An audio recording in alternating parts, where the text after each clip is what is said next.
Ndimafuna ntelo kuna kuti moya kunjaku mboma muli anthu ena amene apatsidwa maudindo mwamwayi chifukwa cha mabodza kwa Profesa Arthur Mutharika.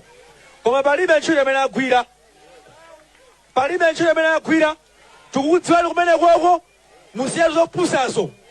Mukapitiriza titumiza nyamata ndinanyamata ambiri akonyamata mafisi mwanu.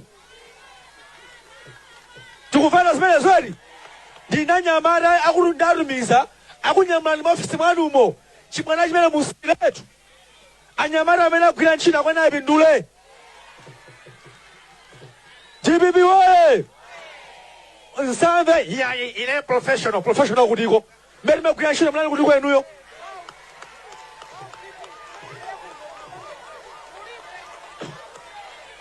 Mbele magwira ntchito mlani kutiko enuyo. Anthu atachibwala musiye zimenezo. Musanamize Profesa Arthur Mutharika iyayi. Tinakamenyera ife nakisala kumenyera kwambiri kunchinji kuchene kudawa.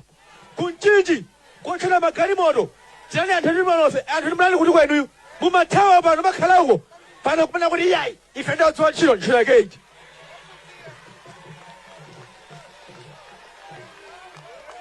Ntchito yake ndiye itiyo. GBB woye! Ndikunena manena kuti chinthu chitachivutikira ifeyo. Zopusazo musiyeni kumene kwako musiletu.